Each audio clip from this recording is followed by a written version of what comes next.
Hello everyone, मेरा नाम है प्रांजल प्रज्ञा और मैं यूट्यूब इंस्टाग्राम में एक सीरीज स्टार्ट किया हूं जिसमें मैं बताऊंगा कि आप स्टॉक मार्केट में ट्रेडिंग स्टार्टिंग से कैसे सीख सकते हैं।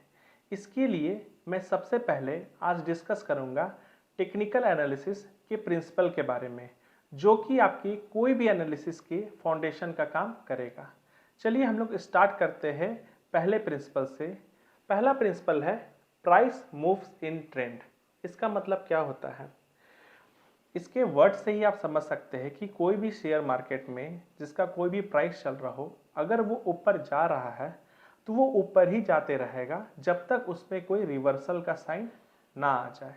उसी तरीके से अगर कोई शेयर नीचे आ रहा है, अगर उस पर कोई रिवर्सल का साइन नहीं आया है ऊपर आने का, तो वो शेयर ऊपर नहीं जाएगा, वो शेयर नीचे ही चलता चला जाएगा। आप कई बार स्टॉक मार्केट में देखते होंगे कि कई बार शेयर मार्केट में कोई स्टॉक का प्राइस नीचे आ रहा है और कई बार लोग उसको खरीदने का कोशिश करते हैं, लेकिन वो शेयर का प्राइस ऊपर जाता ही नहीं है, क्योंकि प्राइस मूव्स इन ट्रेंड। क्योंकि वो शेयर का ट्रेंड डाउनवर्ड है, तो वो शेयर का प्राइस कभी भी ऊपर नहीं जाएगा जब तक उस पर रिवर्सल का साइन ना आ जाए। और कई बार लोग ये भी करते हैं कि कोई शेयर 100 में खरीदे हैं, वो 200 चला गया, 300 चला गया, 400 चला गया, लोग को लगता है कि बहुत ही ज़्यादा पैसा बन चुका है और उससे अपना पैसा प्रॉफिट बुक कर लेते हैं। और कई बार देखते हैं कि साल 2 साल के बाद वो शेयर 1000 रुपया चला गया है। तो इसका मतलब क्या हुआ कि अगर वो अप ट्रेंड में है तो वो अप ट्रेंड में ही मेंटेन रहेगा।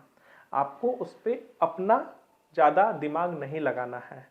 ठीक है, चलिए हम लोग कुछ ग्राफिकल रिप्रेजेंटेशन से समझते हैं इस एग्जाम्पल को थोड़े अच्छे से कि किस तरह का ट्रेंड होता है और कब ये रिवर्सल आता है। जैसा कि आप लोग यहाँ अभी चार्ट पे देख पा रहे हैं, यहाँ पे मैंने एक लगाया है कि ये अप ट्रेंड का कुछ इस तरीके से ग्राफ ऊपर जाता है। ठीक है, ये साइडवेज होता है। कभी कभी क्या होता है कि मार्केट में साल 2 साल तक शेयर एक ही रेंज में फंसा हुआ रहता है, ये साइडवेज तरह का मार्केट हुआ, या तो फिर डाउन ट्रेंड जाता है। ठीक है, अब इसमें आपको जानने के लिए ये बात है, आप इसको ऐसे समझिए कि आपको कैसे पता चलेगा कि शेयर मार्केट में हमको अपने शेयर से निकल जाना है। अगर आप अप ट्रेंड में बने हुए हैं या डाउन ट्रेंड में बने हुए हैं, तो आपको कैसे समझना है कि आपको कब इन्वेस्ट करना है। आप एक एग्जांपल से समझ सकते हैं। सपोज कीजिए क्लास 1 में कोई बच्चा पढ़ रहा है, उसको क्लास 1 के फाइनल एग्जाम में 50% आता है। ठीक है, क्लास 2 में 57% आता है, क्लास 3 में 65% आता है। इतने से आपको ये चीज़ तो समझ में आ रहा होगा कि अभी जो बच्चा का परफॉर्मेंस है ईयर ऑन ईयर अच्छा करते जा रहा है। इसका मतलब आप सिंपल भाषा में समझिए, उस बच्चा का परफॉर्मेंस अभी अप ट्रेंड में है। ठीक है, तो एक्सपेक्टेड क्या है डाउन द लाइन कि क्लास 4 में भी वो अच्छा परफॉर्म करेगा। देखिए क्लास 4 में भी वो 75% लाया। ठीक है, तो पेरेंट्स भी उससे खुश है, उसका परफॉर्मेंस भी काफ़ी अच्छा है। अब आगे बच्चा परफॉर्म करेगा कि नहीं, ये क्लास 5 का रिजल्ट में पता चलेगा। देखिए क्लास 5 में क्या किया, वो उसको 63% आया। 63% क्या डिनोट करता है? 63% कहने का मतलब है कि उसका परसेंटेज तो ड्रॉप हुआ है क्लास 4 के कंपैरिजन में, लेकिन एज ए पेरेंट्स वो तो अभी तुरंत नहीं ना समझेंगे कि मेरा बच्चा का परफॉर्मेंस अभी ही खराब हो गया है। तो आपको ये चीज़ समझने का ज़रूरत है कि अभी तक रिवर्सल का साइन नहीं मिला है। चलिए आगे देखते क्या होता है। क्लास 6 में उसको आता है 72%। उसका परफॉर्मेंस क्लास 6 से तो इम्प्रूव किया ही है, सॉरी क्लास 5 से तो इम्प्रूव किया है, लेकिन अभी भी वो क्लास 4 के परफॉर्मेंस से पीछे ही है, स्टिल 75% से नीचे है। देयर आर स्टिल चांसेस कि वो क्लास 7 में इम्प्रूव कर सकता है, लेकिन क्लास 7 में हम लोग क्या देख रहे हैं, उसको आया 60%। जैसे आप इसका 60% को मार्क्स को देखेंगे तो आप यहाँ पे क्लियर कट देख सकते हैं कि क्लास 3 से भी उसका परफॉर्मेंस नीचे चला गया।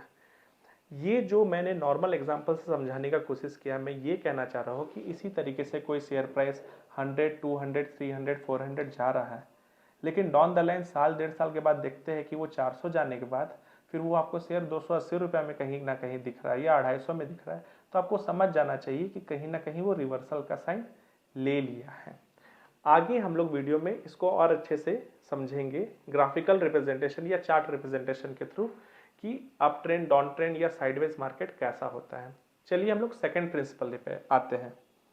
सेकंड प्रिंसिपल है market discounts everything. Market discounts everything कहने का मतलब क्या है? हम लोग जब टेक्निकल एनालिसिस करते हैं तो हम लोग एक चार्ट ओपन करते हैं किसी भी शेयर का, उसमें ग्रीन कैंडल या रेड कैंडल का फॉर्मेशन होता है। ये जो कैंडल का फॉर्मेशन होता है, ये कैंडल कहता है कि यहाँ पे आप देख सकते हैं ये रेड कैंडल है, ये ग्रीन कैंडल है, ये भी रेड है, ये भी रेड है, लेकिन इस दोनों रेड पे आपको कुछ साइज का अंतर नज़र आ रहा होगा। इस ग्रीन कैंडल में कुछ साइज का डिफरेंस नज़र आ रहा होगा। इसका मतलब ये है कि इसमें जो कैंडल्स बन रहे हैं इसके अंदर सारी इंफॉर्मेशन पहले से ही इंक्लूडेड है। आपको बाहर से कोई भी इंफॉर्मेशन नहीं लगाना है। बाहर से कोई भी इंफॉर्मेशन कहने का मतलब क्या है, जैसे कि मैं यहाँ पे कुछ पॉइंट्स नोट डाउन किया। फंडामेंटली कई लोग बोलते हैं कि कंपनी का मैं बैलेंस शीट देखूंगा, कंपनी का मैं विजन देखूंगा, कंपनी कहाँ इन्वेस्ट कर रहा है मैं ये देखने का कोशिश करूंगा।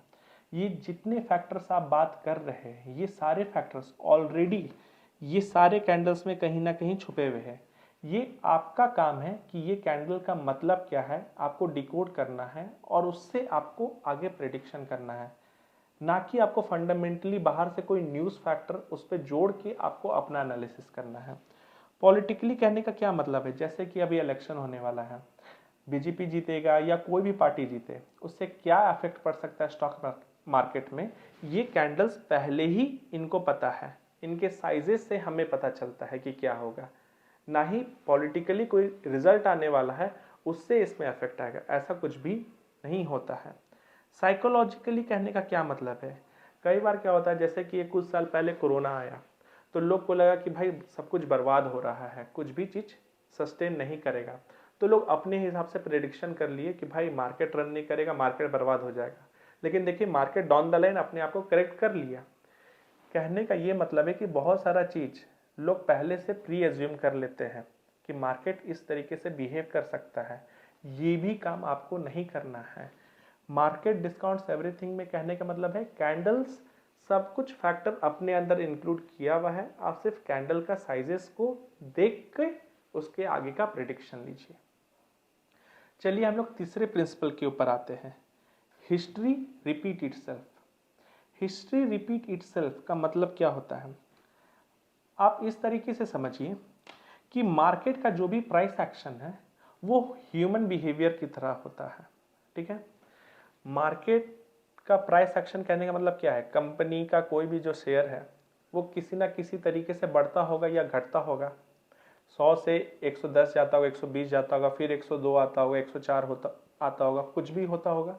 ठीक है, इसको हम लोग कहते हैं मार्केट का प्राइस एक्शन। ह्यूमन बिहेवियर को कहने का मतलब क्या है, मान लीजिए कि आप 30 साल के हैं, आपका कुछ ना कुछ सर्टेन बिहेवियर होगा जो कि आप हर दिन कुछ ना कुछ तरीके से रिपीट करते ही होंगे। आपका उठने का तरीका, बैठने का तरीका, बात करने का तरीका। ठीक है, तो उसी तरीके से मार्केट का जिस तरीके से मैंने प्राइस एक्शन बोला, वैसे एक ह्यूमन बिहेवियर का भी कुछ ना कुछ एक्शन होता है, वो मोर और लेस सिमिलर होता है। इसका कहने का ये मतलब है कि पास्ट में वो जो शेयर है कुछ ना कुछ प्राइस एक्शन बनाया होगा, उसी प्राइस एक्शन को देख के आपको फ्यूचर का प्रेडिक्शन करना है। देखिए मैं यहाँ पे एक लाइन लिखा हूँ, future is just a repetition of the past. आगे जो भी शेयर प्राइस में एक्शन होने वाला है ना, वो पास्ट में कहीं ना कहीं रिपीट हो चुका है। हमें बस पास्ट को अच्छे से एनालाइज करना है कि इससे पहले ये शेयर क्या एक्शन किया था जब ऐसा फॉर्मेशन हो रहा था। अगर उसी तरीका का फॉर्मेशन आपको आगे भी दिखे तो मैक्सिमम चांसेस है कि पास्ट में जो एक्शन लिया था वही फ्यूचर में वो लेने वाला है। तो ये जो मैंने अभी आपसे 3 प्रिंसिपल डिस्कस किया, price moves in trend, market discounts everything और हिस्ट्री रिपीट इटसेल्फ, ये जो तीनों प्रिंसिपल है ये आपके कोई भी एनालिसिस का फाउंडेशन का काम करेगा। आप आगे चल के कोई भी एनालिसिस कीजिए, ये 3 प्रिंसिपल को हमेशा ध्यान में रखिएगा। और आपको ये वीडियो कैसा लगा जरूर कमेंट सेक्शन में बताइएगा, लाइक कीजिएगा, सब्सक्राइब कीजिएगा। Thank you.